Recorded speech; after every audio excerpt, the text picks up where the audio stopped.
Hello. The divine Iamblichus was a Greek Neoplatonist philosopher who wrote a proof of theurgy. So theurgy is like magic. It's a ritual, is a form of magic, and it's the precursor to the Christian liturgy. So he wrote a scientific proof of, a proof of magic. So it's pretty crazy. Check it out. But so I'll talk about a couple of subjects. Okay. So the one I've been thinking about for a while is how the West turned into these cuckolded sort of regional tax farms. How did they go from nations like Japan, ethnic people? A nation is an ethnic people, and native ethnic people. How did they go from people like Japan, Poland, to these regional tax farms? Now, a lot of people say this is a grand conspiracy against the West. But that doesn't make sense. I mean, the amount of collusion you would need from Sweden to Iceland to America, none of it, that didn't make sense to me. That didn't add up. This theory didn't add up. So what I did, I went back and I had a look at the history. And what you have in the West, because in the East, you can get this kind of, they're still nations, like Poland is still a nation. Russia is mainly still a nation. Latvia, wherever, they're still nations. So why is the West different? So I went back. So the West had this thing called the Enlightenment, and they had this, this atheist trend, which the East didn't kind of have. But to me, what the critical factor was the separation of church and state. The separation of church and state, I don't think people have analysed the implications of what that did. So previously, the church and the state were kind of the same thing, right? And the people, the nation, were a member of the church. So they were metaphysically attached to the state in a way. So it was like one entity as one. So there may have been like individual corruption here and there, but they were still one thing. They weren't trying to destroy each other, remove each other. It was one thing. They were all Christian. The people, the nation, were members of the church, who were the state all as well. So it all kind of made sense. So move along. They separate the church and state. So what are the implications of that? Essentially what you have is you've removed the identification between the power, which is the state, and the nation, which is the people. You remove that identification, so they, instead of one thing, they become two things.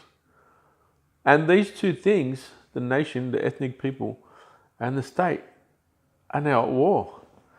The people don't even know they're at war, but the state now realizes that the only thing that can challenge its power is the nation, the people.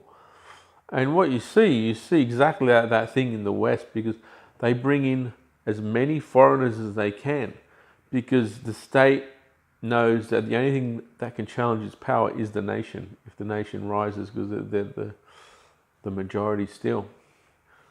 So I think that's the separation of church and state was catastrophic in the West, because it set the state formally as one entity, all under the church, the state and the nation. It separated them and made them combatants. And we see that in all Western countries. The state is in active combat with the people. May not be like military, but they're shoving in as many foreigners as they can to to dilute the nation so the nation can never rise up. So the nation is essentially extinguished. So the separation of church and state set a path for the state to annihilate the nation. It's pretty dramatic, but that's the way I see it. I mean, you go look at the Western countries, see if any of the governments work for the nation. The nation is the ethnic people. They actively work against them. They will give any foreigner, they'll call them Australian or they'll call them English, and they will give foreigners more sort of discrimination rights than the native people. So that's what happened in the West.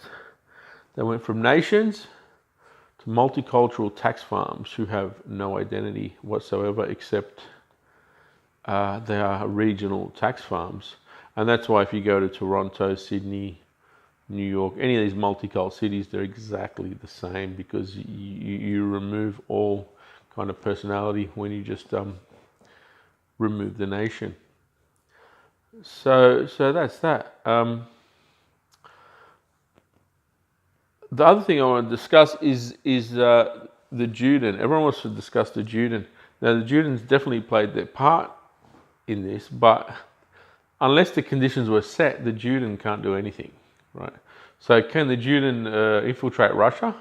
Can the Judean infiltrate, they infiltrate Russia, but the Russians kicked them out. Can the Judean infiltrate Iran? No, because the nation is intact. They understand the nation.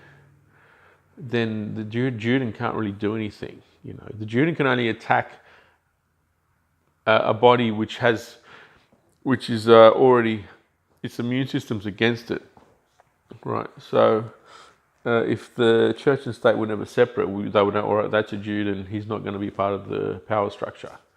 Very easy. But once you separate it, the state is actually actively looking for foreigners against the nation. There we go. So on the Judean again, so there's a lot of confusion here.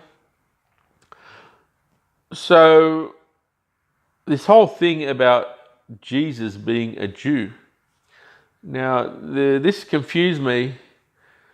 So I analysed a bit of the history. So what you had was, let's call them Hebrews or Israelites, right? And then you have the Hebrews waiting for a Messiah. Now, Jesus comes along, and that's when the Jew was created as a theological construct, because the Jew is only the Hebrews or the Israelites that deny Jesus. So you can't really say Jesus was a Jew, because the Jew as a theological construct is the people who deny Jesus. So Jesus can't deny Jesus, right? So more accurately, you could say the Christians are the people of Moses, not the Jews. It depends if you believe Jesus was the Messiah or not. So if you're part of the thread that believe Jesus was the Messiah, you're still a people of Moses, and the others that didn't. But the Jew as a construct didn't exist before Jesus. It was just the Hebrews, and a lot of the Hebrews just turned Christian because they believed he was the Messiah. Okay, so a Jew is the person who denied Jesus. And there's actually not many real Jews. Most Jews were created in the what's it called? The Ashkenazi. They're a Turkish sort of peoples. And I think that was like 700 AD. And they have very little relation to the Jews of the Bible or the Hebrews. Okay,